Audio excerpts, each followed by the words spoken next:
Muy buenos días, bienvenidos. Agradecemos que nos puede acompañar en esta mañana, domingo 10 de abril del 2022. A nombre de la Primera Iglesia Bautista Cristiana Jesús Fuente de Vida Eterna de San Juan de Abajo, Bahía de Banderas, Nayarit, México, le invitamos amablemente, nos puede acompañar al final de esta enseñanza. Quiero suplicarle que podamos elevar esta oración antes de leer y exponer la palabra. Gracias, Señor, por esta mañana y el día que nos concedes. Gracias, Señor, porque estamos conmemorando la semana que cambió el mundo, Señor. Y fue aquella cuando tú viniste a esta tierra, viviste, Padre, en obediencia al deseo y voluntad de nuestro Señor y Padre Celestial. Gracias porque en medio de todas esas cosas nos concediste favores, gracia, sanidad, salvación. Todo ello logrado en la cruz. Por tanto, te suplicamos en esta mañana, limpia nuestra mente, limpia nuestro corazón. Permítenos escuchar de buena gana tu palabra.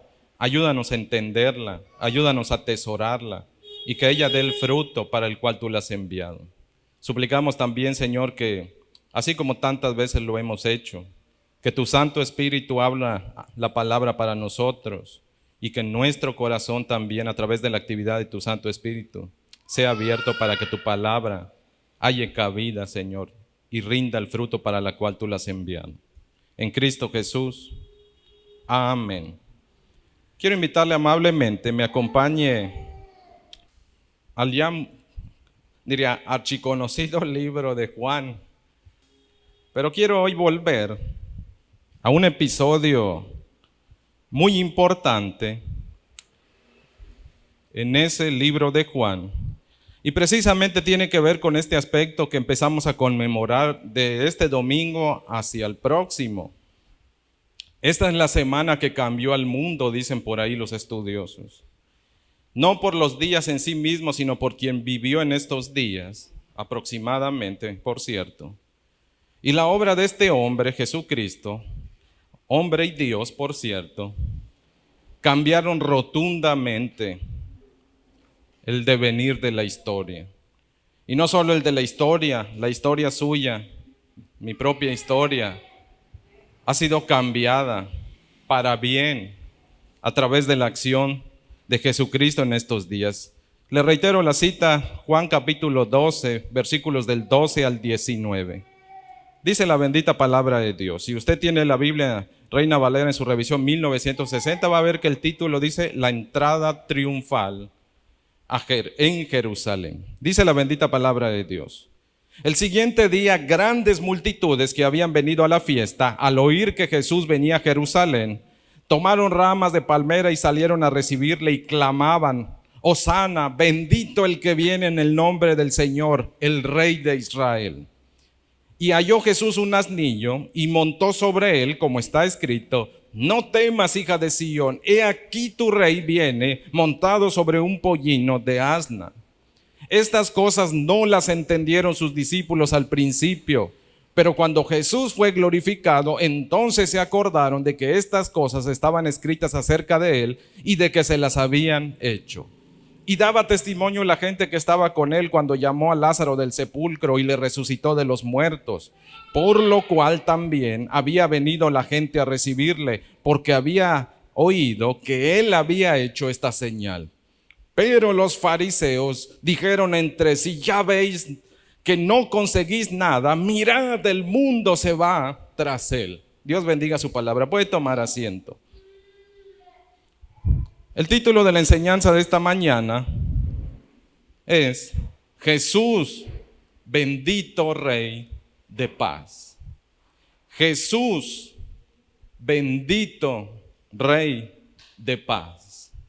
Hoy, sin duda alguna, cuando uno lee o escucha de la Semana Santa, hay gente que no se pone a meditar ni a pensar siquiera en cuál es el origen de estos días.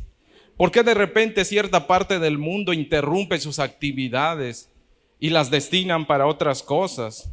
Si trabaja la persona, por ejemplo, se interrumpe el trabajo. ¿Qué sucedió en esta semana que hace que el mundo se detenga, o gran parte del mundo, en donde por lo menos hay presencia de cristianismo o presencia de algún grupo religioso, que tenga a Jesucristo como uno de sus personajes centrales o como objeto de fe, ¿qué hace que esa parte del mundo y esa parte de las comunidades, pueblos y naciones se detenga el día de hoy? Empiece de alguna manera, a tomarse el tiempo, quizás un tiempo mal usado a veces, porque para algunos es sinónimo de fiesta, de vacaciones y demás, lo cual es un beneficio que estos días acarrean, pero ese no es el motivo principal de estos días.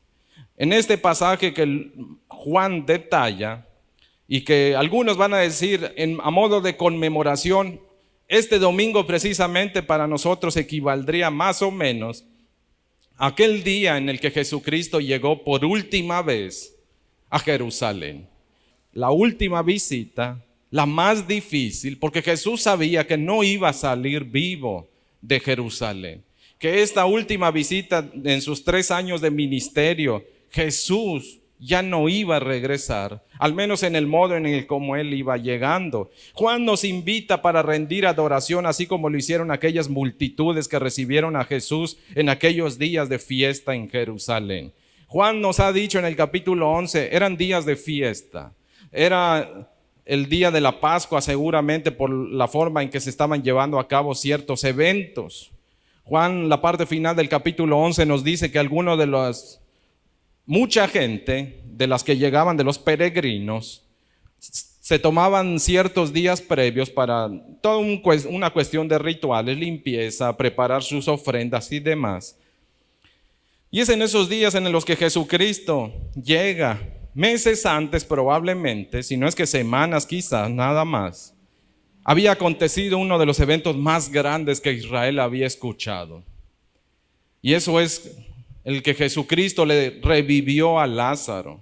No cumple en el amplio sentido de la palabra de que fue resucitado, porque la resurrección todavía no ha acontecido como tal. Volvió a la vida, porque no tuvo una vida nueva cuando regresó Lázaro, no tuvo una vida incorruptible como Jesucristo sí lo va a tener. En el amplio sentido de la palabra, el único que ha resucitado es Jesucristo. Todos los demás volvieron a la vida, pero están en vías de resucitar. Al igual que usted y yo, si Cristo no viene antes, cuando muramos, vamos a esperar el día que resucitemos, totalmente se cumpla y cabalmente nosotros el poder de la resurrección, que es el poder del Espíritu Santo que se lleva a cabo no solamente en Jesucristo, dice Pablo, dice que el Espíritu Santo fue el que levantó a Jesucristo de los muertos. Y ese mismo Espíritu de Cristo dice va a ser el que nos levante a usted y a mí de entre los muertos. Pero cuando uno observa, volviendo a este aspecto del pasaje, uno se pregunta qué llevó a esas grandes multitudes a cantar con voz en pecho, fuerte, llenos de ánimo y de gozo. ¿Qué los llevó a eso? ¿Qué los movió a gritar con todas sus fuerzas? Hosana, bendito el que viene. Este mismo pasaje, si usted en su Biblia está siguiendo el título y tal vez su Biblia tiene algunas notas de estudio, le va a decir que este mismo pasaje de la entrada triunfal lo puede usted encontrar en Mateo capítulo 21 del verso del 1 al 11, al igual que lo puede encontrar en Marcos capítulo 11 del 1 al 11, y a su vez lo puede encontrar en el libro de Lucas capítulo 19 versículos 28 hasta el 44. En esos 3, es decir, los 4 escritores del Evangelio narran uno de los eventos más importantes en la historia, no solo del pueblo de Israel, sino de toda la humanidad. Hoy es el día en el que Jesucristo entra a Jerusalén. Es el evento inicial de lo que llamamos la última semana, la semana de la pasión de Cristo. El Cristo que se había hecho un ser humano y que estuvo viviendo entre su pueblo judío. Él es el que entra a aquel lugar. El antiguo historiador Flavio Josefo dice que probablemente en aquella fecha, estamos hablando de poco más de 250,000 de personas que se congregaban en Jerusalén de distintas partes del Imperio Romano a celebrar la fiesta de la Pascua. Había gente de diversas partes del imperio que llegaban en esa fecha en particular. Era un tiempo de gozo. El Salmo 133 se cantaba. Del Salmo 118 hasta el Salmo 130, poco más del Salmo 133, eran cantos de ascensión, Jalel que le dicen. Eran cantos que se entonaban mientras llegaban. Mateo y Lucas nos dicen, la gente iba cantando gozosa. Lucas es el que nos saca la cámara de Jerusalén y lo pone en la loma cuando va subiendo. Dice, cuando Jesús llegó e iba subiendo al monte de los olivos, dice, usted hubiese visto cómo cantaba la gente. Hosana al Hijo de David, Hosana a Dios en las alturas. Se deleitaban de tal forma por la llegada de Jesucristo, porque acababan de ver uno de los acontecimientos más grandes. ¿Cómo era posible que se pudiera levantar de entre los muertos a un hombre ya en estado de descomposición como lo fue Lázaro? Eso fue increíble. Jesús había huido en gran parte de su vida al título que le querían otorgar las personas, el de Rey de Israel. Jesús en varias ocasiones trató de evadirlos porque no era el tiempo de asumir, en primer lugar, el reconocimiento público como el Rey de Israel. Él es el Rey de Israel, sin duda alguna. No lo asumió en su momento, pero ahora nos dicen los escritores, los 4 escritores del Evangelio, ahora sí Jesús recibe el reconocimiento y la adoración pública. ¿Qué fue lo que lo llevó a recibir tal adoración? ¿Qué movió el corazón de esa gente? Quiero compartir en esta mañana con cada uno de ustedes 3 principios o 3 razones que una vez que las conozcamos, yo espero en el Señor que también su corazón sea movido, al igual que aquellas multitudes, a cantarle a Jesucristo, a rendirle honor a Jesucristo por quien Él es. Si bien hay que reconocer algo, aquellas multitudes, mucha gente de esas multitudes no entendieron de forma adecuada quién era Jesucristo. Sin embargo, usted y yo, a la luz y exposición de lo que es la Escritura, usted y yo sí tenemos una mejor comprensión. Y si tenemos una mejor comprensión de quién es Jesucristo, entonces nuestra adoración debería ser igual o mayor a la de aquella gente que se reunió para recibir a Jesucristo en Jerusalén. Permítame entonces hablarle de 3 virtudes, atributos o cualidades de Jesucristo que nos invitan y desafían para rendirle toda nuestra adoración con un corazón gozoso, con un corazón entregado a rendirle la pleitesía que ese Rey merece. Jesús, después de todo, es nuestro bendito Rey de paz. Primera gran razón por la cual debemos adorar a Jesucristo con todo fervor y nuestro corazón está en los versículos 12, 13, 17 y 18. Jesús es compasivo y poderoso. Cuando Jesús llega, lo que están diciendo las multitudes, yo les expliqué y quiero nada más hacer mención breve. Cuando ellos dicen, el verso 12, esas grandes multitudes, Juan nos ha dicho en el capítulo 11, pero también nos lo dice Mateo y nos lo dice Lucas. Ya había gente en Jerusalén, pero venía más de camino. Jesús, cuando viene llegando a Jerusalén, se le suma una gran cantidad de peregrinos que están cantando junto con los discípulos. Eso lo dice Lucas, lo dice Mateo. Pero cuando van llegando a la ciudad, hay todavía un grueso de gente, mayor por cierto que la que está llegando. Los que vienen cantando se les suma a los que están en la ciudad. Y los que están en la ciudad, que son mucho más de los peregrinos que vienen con Jesús, ellos son de los que habla Juan cuando dice, esas grandes multitudes ya estaban en la fiesta. Cuando ven que llega la caravana de Cristo, sus discípulos y otras gentes, cantando a viva voz y con sus voz en cuello. Cuando ellos escuchan eso y escuchan que Jesús viene a Jerusalén, ellos sabían, el pueblo sabía, lo dice Juan capítulo 7. La nación estaba enterada a estas alturas que los líderes religiosos estaban buscando a Jesús para matarle. Lo sabían. Pero que Jesús entre por la puerta de enfrente, Eso habla de su dignidad. Él es el rey. Él no va a entrar por la puerta trasera. Él va a entrar por la puerta de enfrente. ¿Por qué? ¿Qué mueve a Jesucristo a ir a su muerte? Porque Él va a morir. Él está entrando a un ambiente que cuando el capítulo 11 le dice a sus discípulos, capítulo 11, verso 7, hay que ir a Judea otra vez. Sus discípulos le dicen, Juan 11:8, acabas de salir casi de milagro porque te quisieron apedrear. ¿Cómo dices que quieres volver otra vez? Y Jesucristo dice, hay que ir a despertar a mi amigo Lázaro. Lázaro había muerto. Regresa, levanta a Lázaro de entre los muertos. Se corre la noticia. Esa noticia llena en los corazones de una esperanza que no habían tenido en siglos y en milenios. La esperanza de que todas las cosas van a cambiar. Cuando Jesús llega entonces a Jerusalén, la gente, en el propio nombre de Jesús, acuérdese, los ángeles habían dicho, el ángel había dicho, y los ángeles que se aparecen en Lucas, cuando anuncian el nacimiento de Jesucristo a María, le dicen, Él es Salvador, de la línea de David. Los ángeles que se aparecen a los pastores que estaban en aquella vigilia, le dicen, Él es el Salvador, es el que viene. Mateo le dice el ángel en sueños a José, Él es el Salvador. Se llama Jesús porque Él va a salvar. Ese es el que está llegando a la ciudad, es el Salvador más compasivo.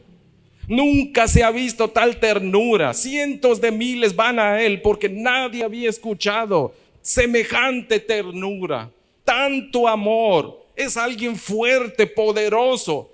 Pero la cuestión, dice Juan, es que esa gente que sale a recibir a Jesús no entendía toda la magnitud de la persona que tenía enfrente.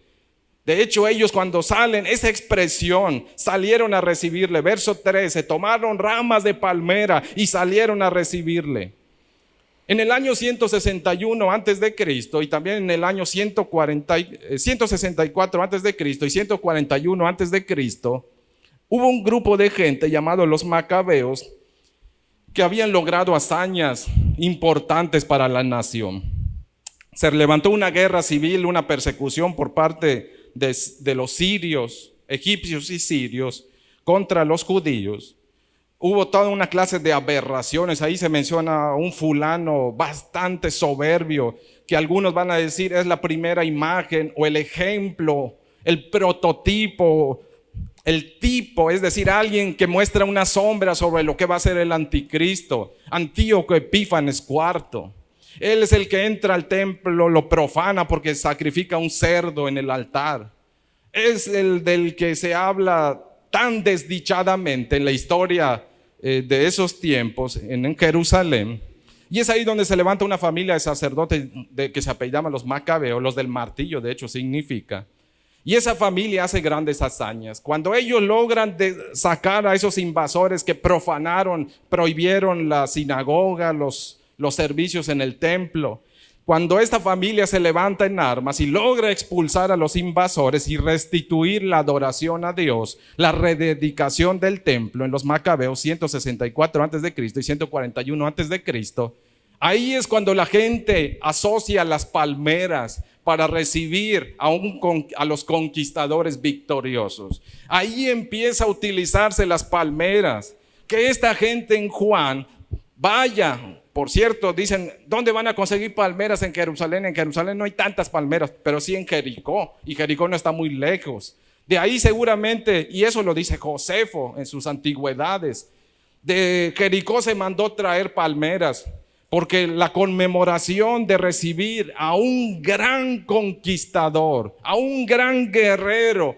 o la palabra específica, políticamente hablando, que ellos asociaban, el nombre de Jesús lo reducían Salvador, pero ellos no pensaban en Salvador como Dios lo estaba pintando. Ellos pintaban a su Salvador como su comunidad política y social vestía a un Salvador. Aunque ellos salen y reciben a Jesucristo como el gran Salvador, pero en realidad tienen en su mente el gran conquistador, el gran guerrero. Es el de la estirpe de David. Él viene en ese plano.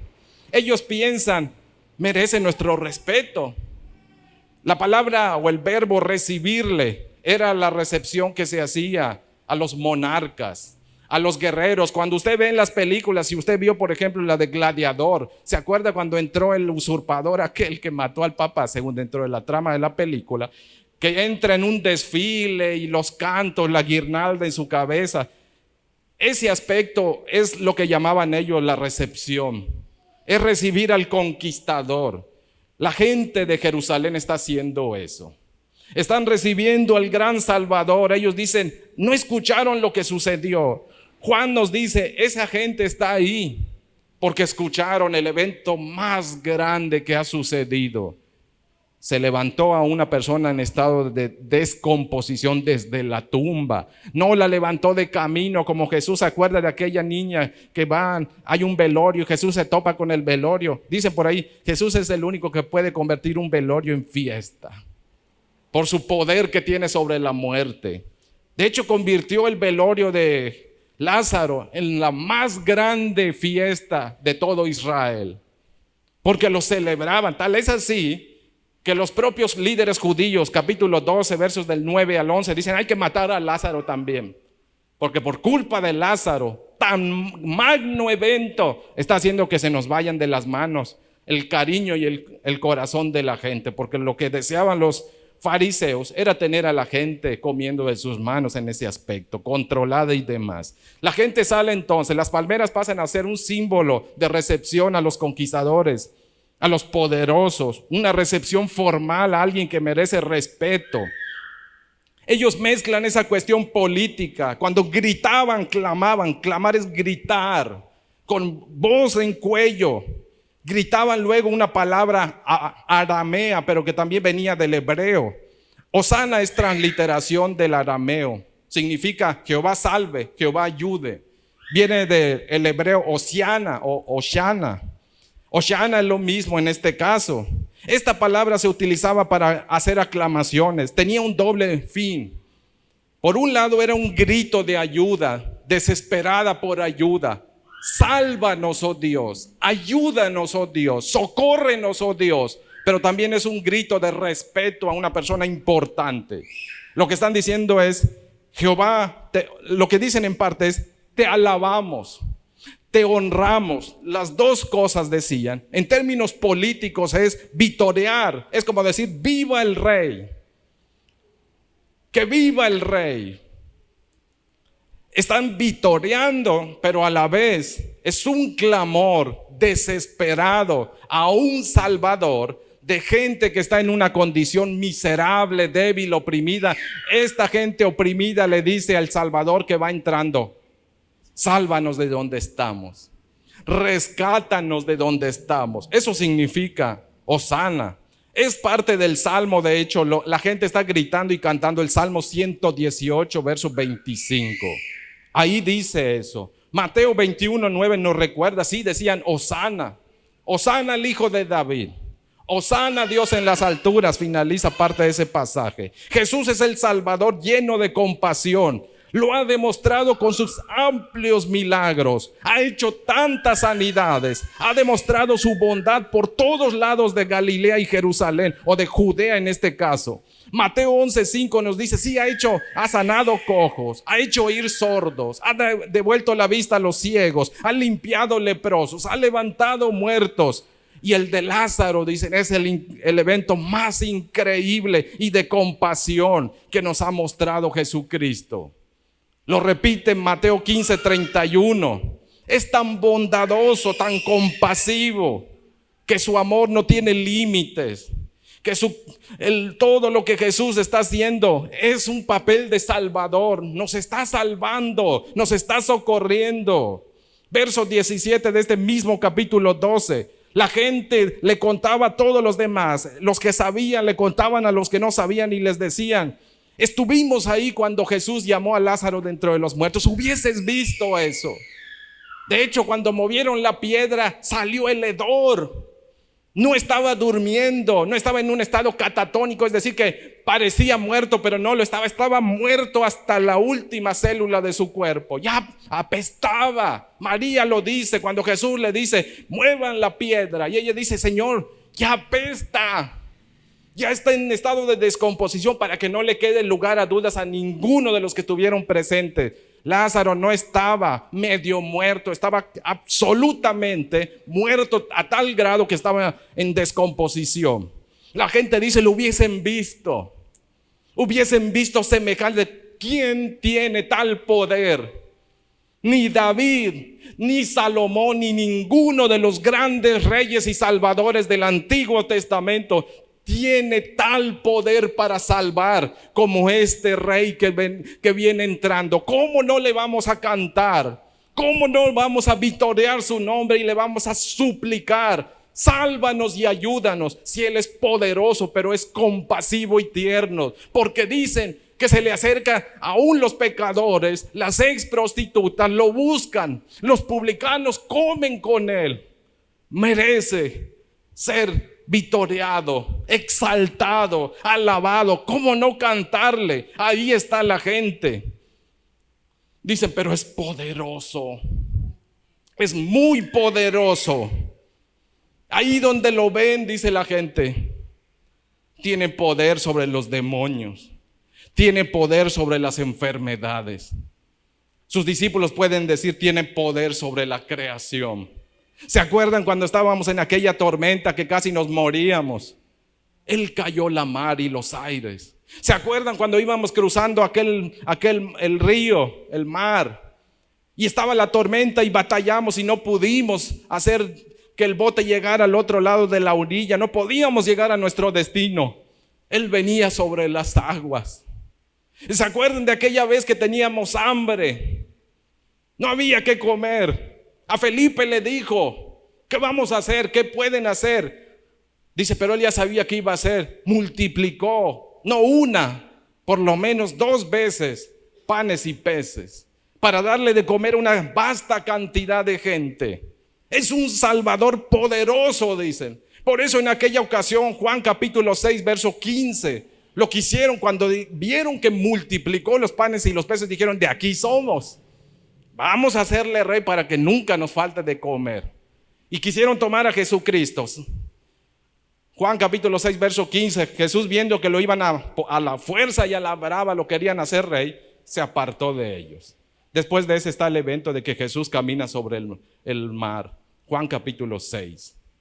Esos son los eventos que demuestran, Él es poderoso, es un Salvador sumamente poderoso. Por eso le están cantando. Tanto amor tiene por los débiles, por los esclavos, los maltratados, los marginados, que de frente va hacia sus enemigos. Jesús sabía que estaba entrando a un terreno peligroso.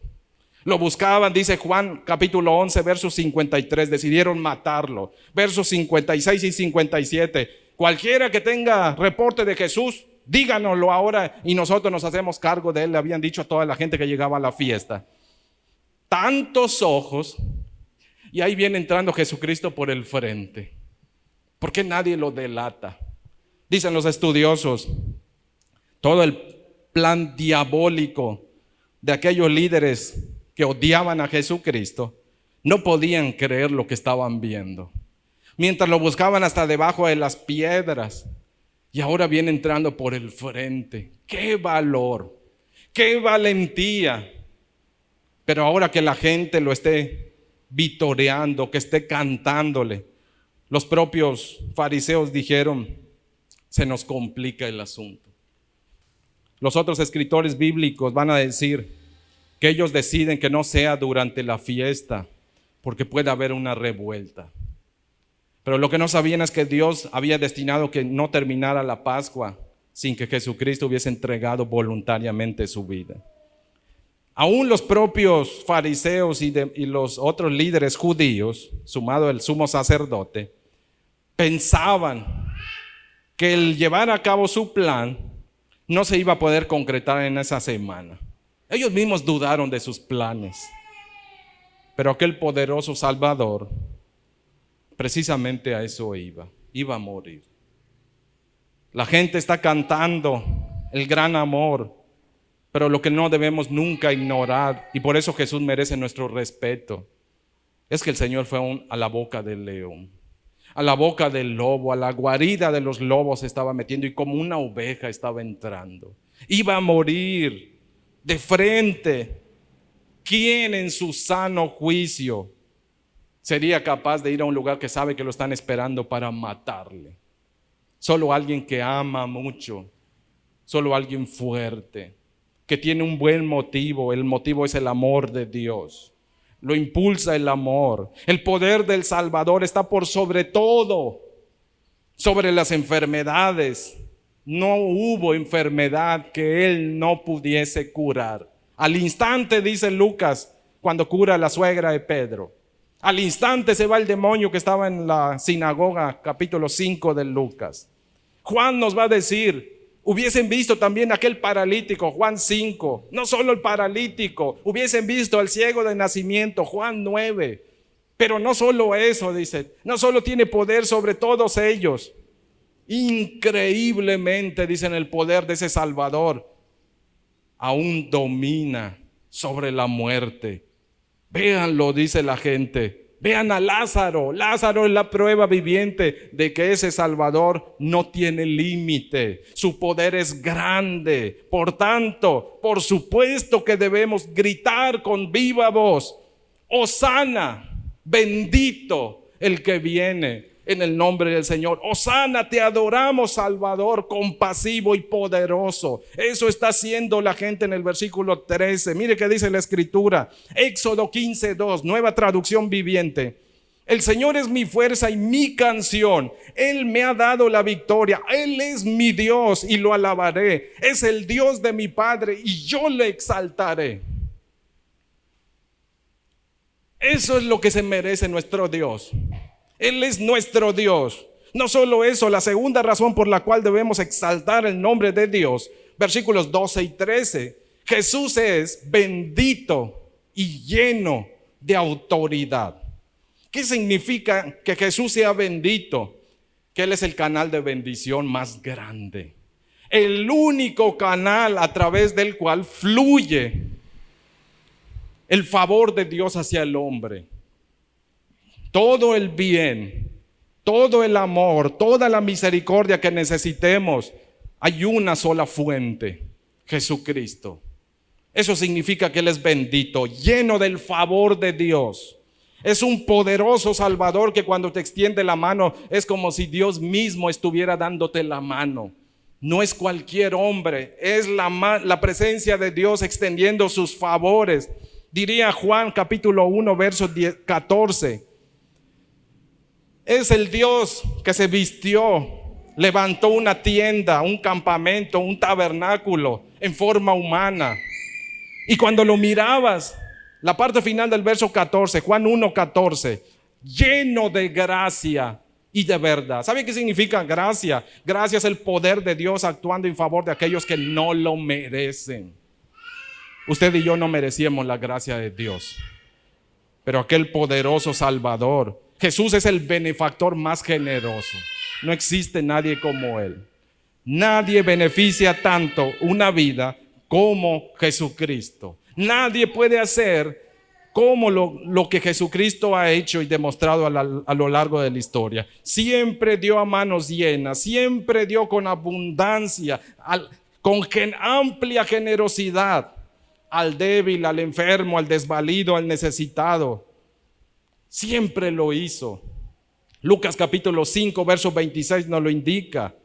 Jesús era una persona que entregaba manos llenas. Jesús hacía tales portentos.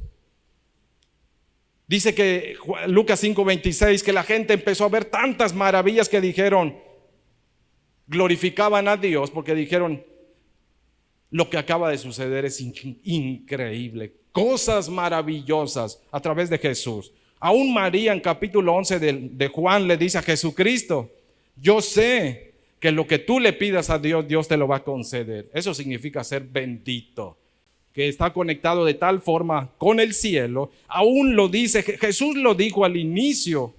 Juan 1:51 le dijo a sus discípulos que había reclutado recién: van a ver que el cielo se abre y que los ángeles suben y bajan, descienden y suben a través del Hijo del Hombre. Es decir, hay un solo camino, hay un solo puente, hay un solo medio que trae el favor de Dios para tu vida. Se llama Jesucristo. Ese es el único, no existe otro. Por eso merece la adoración con tal fervor, porque a través de Él fluye el poder de Dios a favor de miserables como nosotros, de necesitados como nosotros, de enfermos como nosotros, de perdidos como lo fuimos nosotros. Jesús es el Salvador, el más grande y generoso dador de vida, de favor divino. Eso significa bendito. Él es el que bendice. Fue concebido para ser bendición. Se le dijo a Abraham, Génesis 12:3, 22:18. Y Pablo dice, Gálatas 3:16. A Abraham se le dijo, en tu simiente, en tu hijo, se van a bendecir todas las familias de la tierra.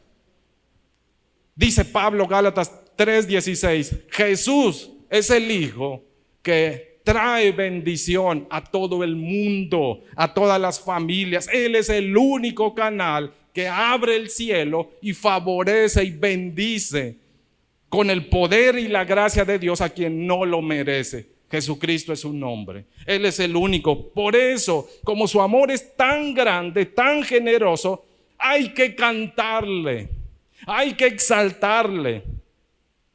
Tanto fue su cariño y su amor. Marcos 2:16, los fariseos criticando a Jesucristo dicen, no podían entender el gran amor y favor de Dios. ¿Por qué escoge a los más miserables, a los marginados? ¿Por qué come con los publicanos y los pecadores? Le preguntan a los discípulos. Es que ese es nuestro mayor benefactor. A los que no lo merecemos y no podemos alcanzar favor de Dios, solo tenemos un nombre al cual podemos clamar y poder recibir lo que no merecemos. Ese nombre es Jesucristo. Jesús es el más grande benefactor. Y no solo eso, cuando el pueblo dice, no solo bendito, cuando dice el que viene en el nombre del Señor. ¿Qué significa toda esa expresión? Significa que Dios tiene el cielo de su lado. Jesús tiene todo el respaldo del cielo con Él. Que si usted está bien con Jesucristo, entonces está bien con todo el cielo, incluido el Padre. Que si usted tiene el favor de Jesucristo, tiene el favor del Padre. Que si Cristo le ha reconciliado, no solo le ha reconciliado consigo mismo, le ha reconciliado con todo el cielo.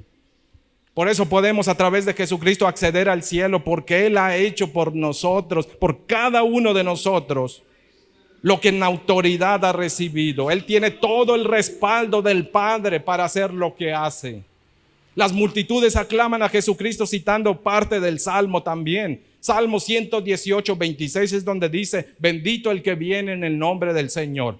El que viene en el nombre del Señor, el que tiene toda la autoridad, el único aprobado. Usted puede invocar muchos nombres, pero ninguno va a recibir el favor de Dios, sino solo uno que tiene la aprobación y la autoridad y total respaldo de Dios, Jesucristo. No hay otro nombre, dice Hechos capítulo 4 verso 12. No hay ningún otro nombre dado a los hombres en los cuales podamos ser salvos, dice Pedro, o debamos ser salvos. Jesucristo. Pablo lo reitera en Timoteo. Hay un solo mediador entre Dios y los hombres, no hay más. Jesucristo, hombre, es el único, no existe otro. Él es el único que tiene la autoridad. Y como tiene toda la autoridad, poder y respaldo, por eso sanaba enfermedades, liberaba de demonios, limpiaba leprosos, callaba y calmaba las tormentas, caminaba sobre las tormentas, multiplicaba en la escasez y levantaba a los muertos. Eso es autoridad, eso es poder. Usted debe cantarle, debe adorar a aquel que tiene todo el poder y autoridad sobre su vida. No hay área que Él no pueda tratar, porque su autoridad, su poder va más allá. ¿Hay algo imposible para Dios?, pregunta el ángel en Génesis, y lo reitera Jesucristo. El ángel se lo reitera a María en el anuncio del nacimiento de Jesucristo. ¿Qué hay imposible para Dios? Nada. ¿Por qué? Porque tiene toda la autoridad, el poder y la fuerza. Digno es nuestro Señor Jesucristo de recibir alabanza y honor por su gran amor, por su poder, su autoridad que ha transformado nuestras vidas, ¿cómo no le vamos a cantar? ¿Cómo no vamos a estar alegres? ¿Cómo no vamos a deleitarnos en Él si nos ha demostrado semejante poder? Isaías 25:1, palabra de Dios para todos. Señor, tú eres mi Dios. Te exaltaré, alabaré tu nombre porque has hecho maravillas. Las planeaste hace mucho tiempo y se han hecho realidad. Esa es nuestra vida. Ese es nuestro Dios. ¿Cómo no le vamos a cantar? ¿Cómo no le vamos a exaltar? Y finalmente, la tercera virtud, atributo, por la cual debemos cantarle a Jesucristo, no solo es una cuestión que Jesucristo es compasivo, tierno, amoroso, no solo porque Jesucristo es lleno de autoridad, canal de bendición. La tercera razón está en los versículos 14 y 15. Jesús es humilde y pacífico.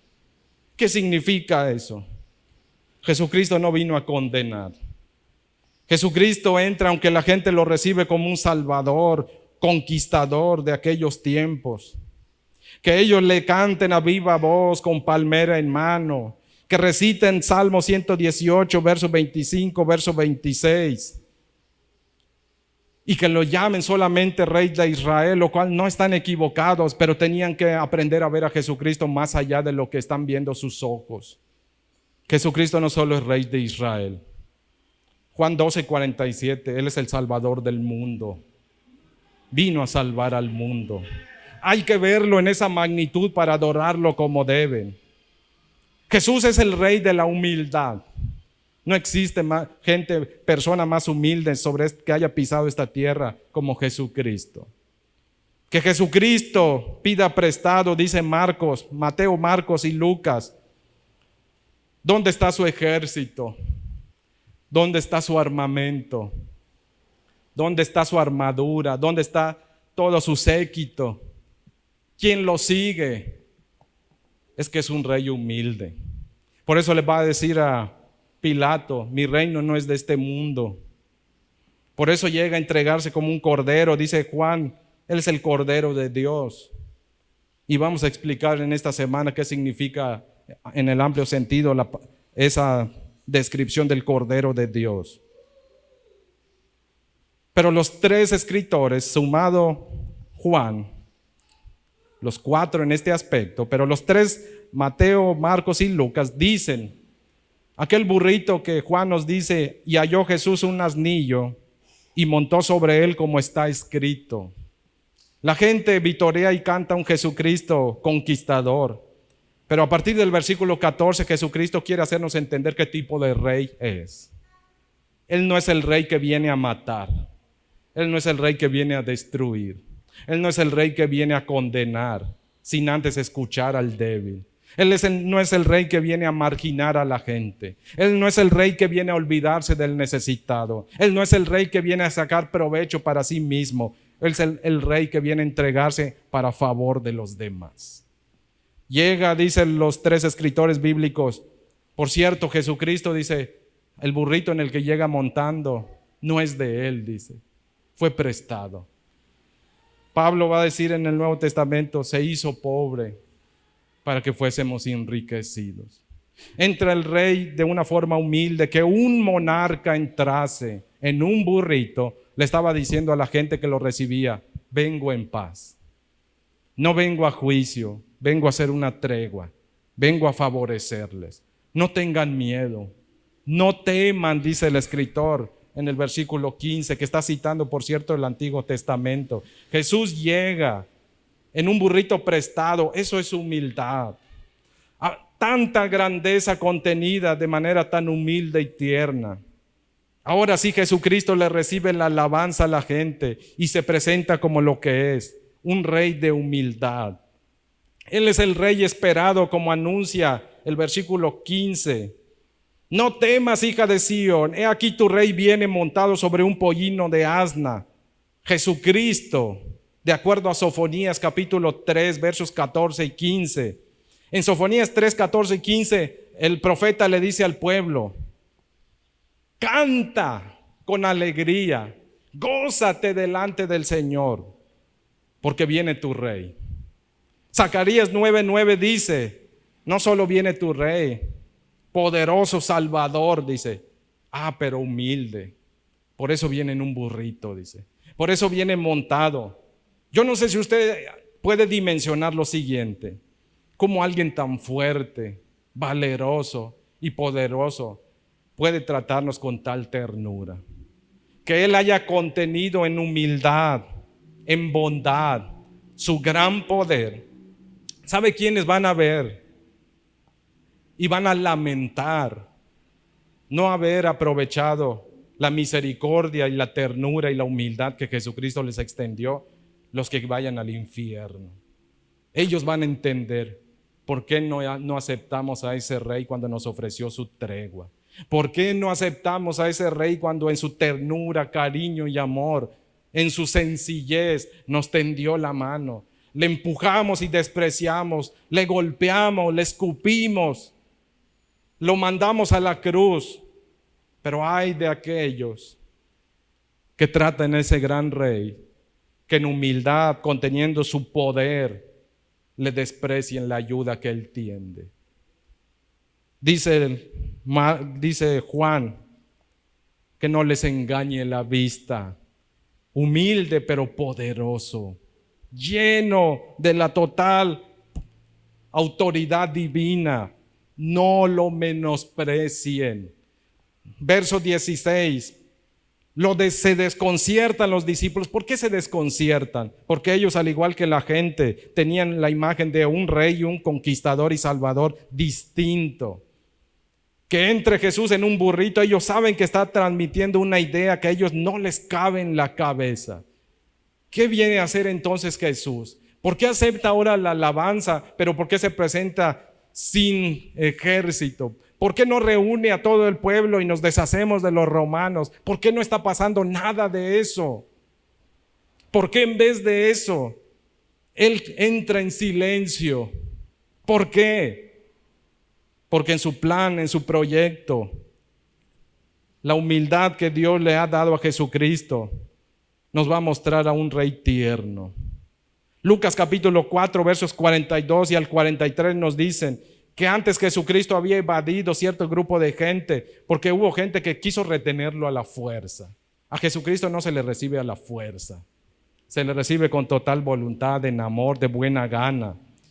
Lo dice Juan 6:15, lo mismo, pero que ahora Jesucristo sí acepte estar en medio de la gente, pero les muestra, yo no soy un rey de acuerdo a sus deseos, yo soy un rey distinto. Yo soy un rey de paz. Soy un rey pacífico, soy un rey de humildad. A pesar de su gran majestad, entra a Jerusalén con mucha humildad, en un burrito. De hecho son dos, la mamá del burrito y él va en uno. Llevan a los dos burritos. Juan solo enfoca a uno, pero Mateo nos dice eran dos. Marcos confirma. Lucas igual confirma, dice eran dos burritos, pero Jesucristo estaba sobre uno. Los discípulos pusieron sus mantos sobre el burrito y los discípulos ayudaron a subir a Jesús al burrito. Ellos no entendieron por qué estaba haciendo eso. Ignoraban o no se acordaban de Sofonías 3:14 al 17 y Sofonías 9:9. Lo ignoraban. Lo entendieron, dice el escritor bíblico, después. Pero usted y yo sí lo entendemos. Sí entendemos por qué nuestro Señor no llegó destruyendo. ¿Por qué no llegó a tomar por la fuerza? Porque esa no era la forma en que se hacían las cosas para salvación nuestra. Jesucristo tenía que llegar como un príncipe de paz. Isaías 9:6 nos había dicho, porque un hijo nos es dado, un varón nos es nacido. Título en la parte final de Isaías 9:6, príncipe de paz. Dice Sofonías y dice Zacarías, helo ahí. Aquel que viene entrando, ese es el príncipe de paz que merece todo nuestro reconocimiento. El rey no ha llegado para enjuiciar y destruir. Tampoco ha venido a tomar por la fuerza lo que se ha perdido. Él viene en paz. Eso nos lo dice la Escritura. Lucas 9:54 lo menciona. Lo vuelve a repetir capítulo 15, lo vuelve a repetir el 19:10 de Lucas. Él vino a buscar y a salvar lo que se había extraviado. viene a poner de vuelta en su lugar aquello que se tuerce. Nosotros somos los que nos torcimos. Todos nos desviamos. No hay ninguno bueno. Todos nos salimos del camino y empezamos a hacer lo vil y despreciable. Él vino, tomó nuestro lugar y enderezó nuestras sendas. ¿Hacia dónde? Nos puso de camino a casa otra vez. Porque estábamos yendo a una destrucción segura. Por eso el pueblo debe alegrarse, animarse, cantar. Debe hacer un lado todo temor. Ya no hay lugar para el temor. En Jesucristo se disipa el temor. En Jesucristo lo que amerita es el gozo. En medio de lo que vivamos, Él es fuente de gozo. Porque es nuestro príncipe de paz. Porque en Él está toda nuestra esperanza. Ese Rey tiene todo mi destino en sus manos. El Rey viene a dar paz. ¿A quiénes? A los suyos. Al que le acepte. A todo aquel que Jesucristo le tienda la mano y se rinda ante Él. Ese va a encontrar la paz. Viene a darnos la reconciliación. ¿Con quién? Con Dios, con los nuestros, con nuestras familias, con nuestras sociedades, con la gente que nos rodea. ¿Cuál fue el precio? ¿Qué nos costó esa paz? Nos costó la vida de nuestro Rey. La vida de ese Rey fue el costo. Juan 10:11, el buen pastor su vida ofrece de forma gustosa y sacrificial por los suyos. El buen pastor su vida da por las ovejas. Versos en este mismo capítulo 12, versos 32 y 33, Jesucristo dice: y yo si fuere levantado de la tierra, a todos atraeré a mí mismo. Jesús tuvo que ser el pago, dice Isaías 53, verso 5. Leo desde la Nueva Versión Internacional. Reitero la cita. Isaías 53, 5, Nueva Versión Internacional. Él fue herido por nuestras rebeliones, traspasado, dice la Nueva Versión Internacional. Él fue traspasado por nuestras rebeliones y molido por nuestras iniquidades. Sobre Él recayó el precio de nuestra paz y gracias a sus heridas fuimos sanados. Ese es el costo. Eso se inicia hoy. Voy concluyendo.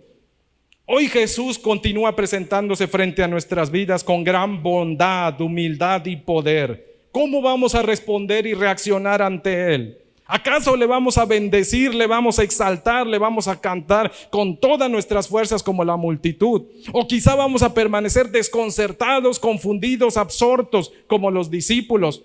¿O peor aún, le vamos a rechazar como aquellos líderes religiosos obstinados que aborrecían a Jesús? ¿Cómo vamos a responder? Jesús viene entrando. Jesús va pasando por nuestra vida. ¿Qué vamos a hacer con ese Rey? ¿Le vamos a exaltar? Concluyo con este texto. Salmos 95 del 1 al 3. Palabra de Dios para todos.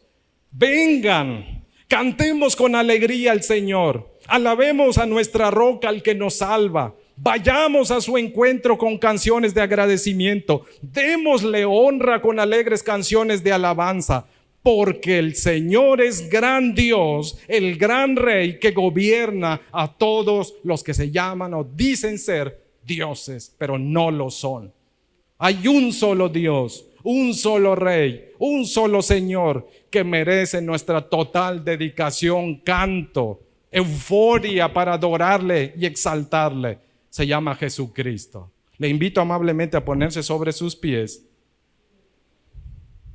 y presentémonos ante ese Rey para exaltarle y decirle: digno eres de recibir toda alabanza, todo honor. Desde donde nace el sol hasta donde se oculta, tu nombre es bendito. Mereces tal adoración. Señor, gracias.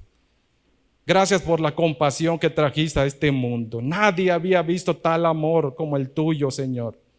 Gracias porque está disponible para nosotros desde el día que te conocimos y aún toda la eternidad estaremos disfrutando de esa gran bondad, de la compasión y ternura, oh Dios, que has traído a nuestras vidas. de ver tu poder actuar con total autoridad y favor divino. Gracias, gracias por todo eso. ¿Cómo no decirte y cantarte, bendito, hosana?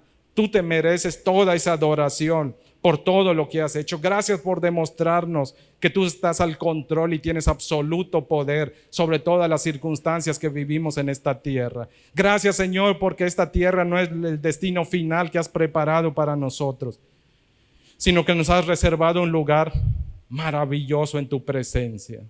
Gracias, Señor, porque cuando tú decidiste entrar con humildad, ternura, como un rey de paz, como un príncipe de paz en aquella ocasión a tu pueblo Israel, eso aseguró para nosotros la salvación. Eso aseguró para nosotros el ser sanados, el ser salvados, el tener esperanza. Tú eres nuestra esperanza. En esta vida y más allá de esta vida, tú eres nuestra esperanza. Tú eres el alto precio que se pagó, Señor, porque podamos estar quietos y calmados, llenos de gozo en medio de cualquier circunstancia. Tú eres la única razón por lo cual te adoramos, bendecimos tu nombre y te exaltamos. En Cristo Jesús te suplicamos, ayúdanos a valorar cada acto, cada atributo, virtud que tú demostraste en esta tierra, a recordarlo, oh Dios, y cada vez que nuestro corazón recuerde cada uno de tus virtudes, podamos elevar una oración, un canto, una acción de gracias, bendecir tu nombre como se lo merece, Padre, porque eres digno. Jesús, eres nuestro bendito Rey de paz. En Jesucristo. Amén.